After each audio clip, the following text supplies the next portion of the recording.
The marriage covenant. Marriage is more than just a relationship or a very important union. Marriage is a covenant relationship.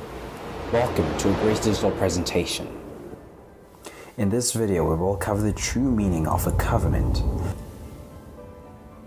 The covenant of marriage. In today's age, we do not realize the spiritual aspects of covenants. People today have failed to understand the true nature of covenants. Some individuals may think that marriage is merely cohabiting with someone. Again, this is a very false perception, as marriage goes way beyond that. The God we serve is a God of covenants. All through scriptures, we see God in covenant relationships with different people. For example, in Genesis chapter 17, God cut a covenant with Abraham. And I will make my covenant between me and thee, and will multiply thee exceedingly. Genesis 17 verse 2. Although this covenant was made a long time ago, and Abraham died thousands of years ago, the covenant that God made with him then is still in effect today. It is interesting that we, as the redeemed, are still proud beneficiaries of the Abrahamic covenant, even though we never met him physically. When God entered into the covenant with Abraham, there were several notable events that took place. Among those events are the changing of Abram's and Sarai's names to Abraham, which means a prince of God, and Sarah, which means a princess of God. In other words, God introduced Abraham into the royal family before he cut the covenant with him. The Abrahamic covenant remains the most astounding record in existence and remains the basis of Judaism and Christianity. This covenant God cut with Abraham was sealed in blood, and the sign was the circumcision of every male child. God again cut a covenant with Noah in Genesis chapter 8. And Noah built an altar unto the Lord, and took of every clean beast and every clean fowl, and offered burnt offerings on the altar. And the Lord smelled the sweet savor, and the Lord said in his heart, I will not again curse the ground any more for man's sake. Verses 20 to 21 of chapter 8. And in chapter 9, God establishes the covenant. And I, behold, I establish my covenant with you, and with your seed after you. After which God put the rainbow in the sky as a sign of the immutability of the covenant. God also kept cutting covenants with his people until Jesus, the only begotten Son of the Father, who came to enact a new covenant testament in his blood. The silence of the disciples when Jesus introduced the covenant also reveals that they understood the meaning of a covenant, unlike the people today. Jesus said, This is my blood of the new covenant, which is poured out for many unto the remission of sins. And then told them to eat the bread, which is his body, and to drink the wine, which he declared his blood, as we see in Luke 22, verse 20. In the Bible, covenants are agreements or accords between God and man. So what is a covenant? A covenant is a bond. It is also a formal sealed agreement or contract with witnesses. Blood covenants were the basis of all primitive religions. Although most of these were corrupt and vile, it had the marks of an original revelation from God. A covenant is very different from a promise. While a promise is a declaration assuring that one will or will not do something, there are no conditions attached to promises, unlike the covenant.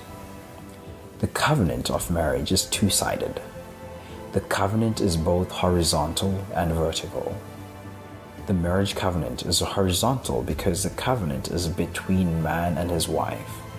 Both of them must understand and obey the terms of the covenant. The marriage covenant is also vertical because it is between God and man. God's side of the covenant is abiding and settled. God is not more faithful in one marriage than another marriage. Acts 10 verse 34 says, "He's no respecter of persons. What he does for one, he'll do for another." Many individuals get into marriage without understanding that it is a covenant. The marriage covenant is only valid when you are legally joined. And because it is a covenant, you're expected to keep it and not break it. We are made in the image of God, and God is faithful to his covenants. He never breaks them. In Psalm 89 verse 34, God says, "My covenant will I not break, nor alter the thing that is gone out of my lips." So now let's talk about the characteristics of the marriage covenant. Number 1, it is written. A marriage covenant is a formal declaration or commitment, usually written having witnesses. There is the need for you to put your commitment down in writing by having a marriage certificate, which makes it legally binding.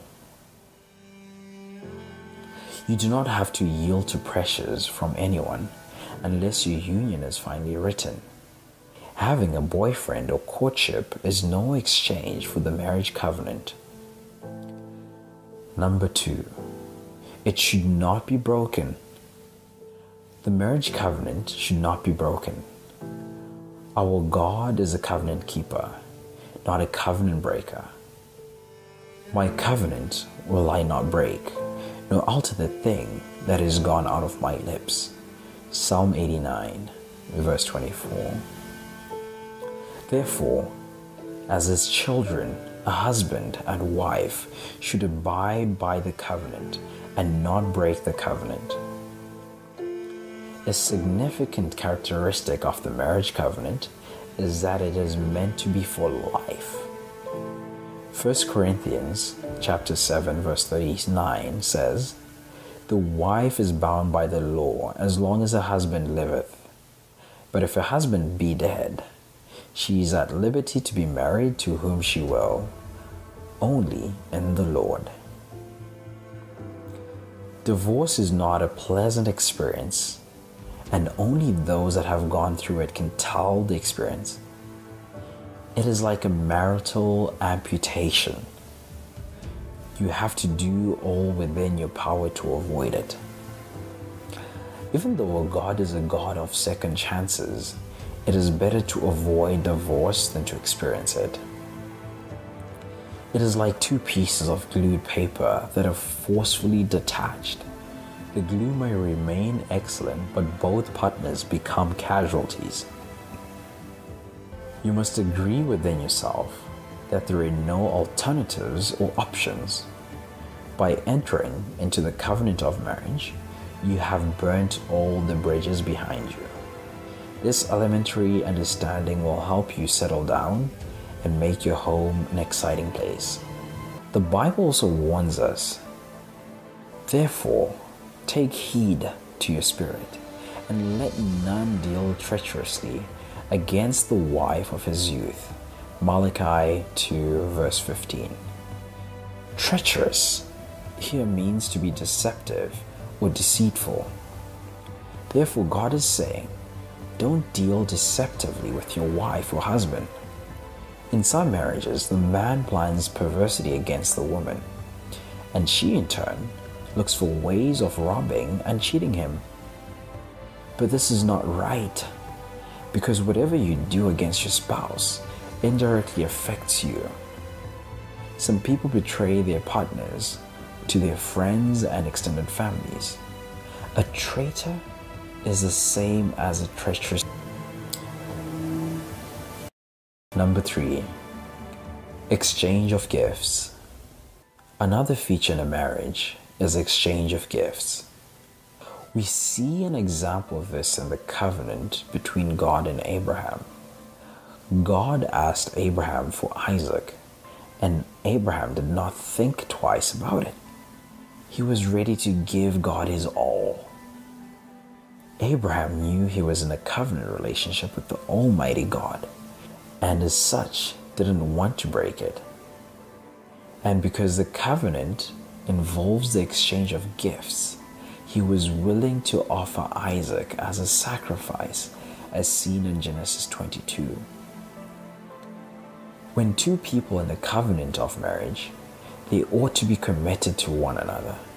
It is, however, unfortunate to see couples hiding money away from each other. Some hide how much money they earn and the property they have from their partner. These acts reveal that they do not understand this essential characteristic of a marriage covenant. Once married, what a couple has now jointly belongs to them. Don't allow earthly things to come between you and your spouse. If you don't want shame, you must share your secrets with your spouse. Sharing in a marriage is so important. Number 4. It has a seal. A covenant is usually sealed with blood as a sign.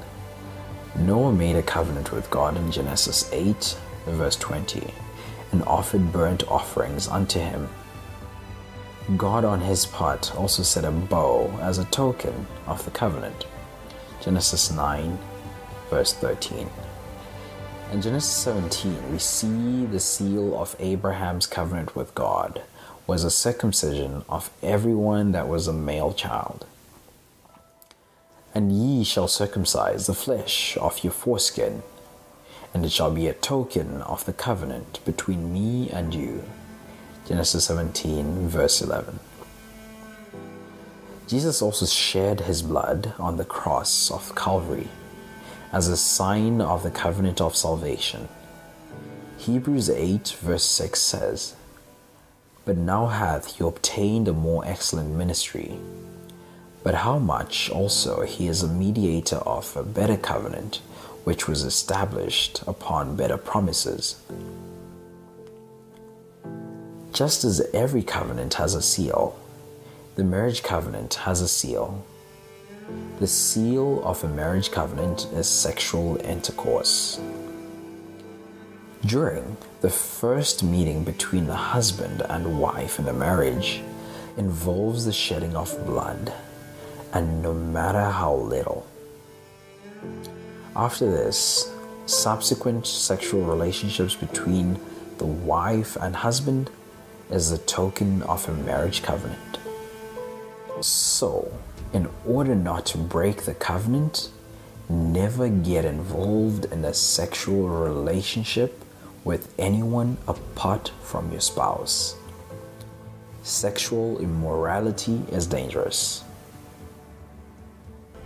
Men and women in a marriage covenant are expected to apply the above characteristics in order to have a home that will last and be the haven it was created to be.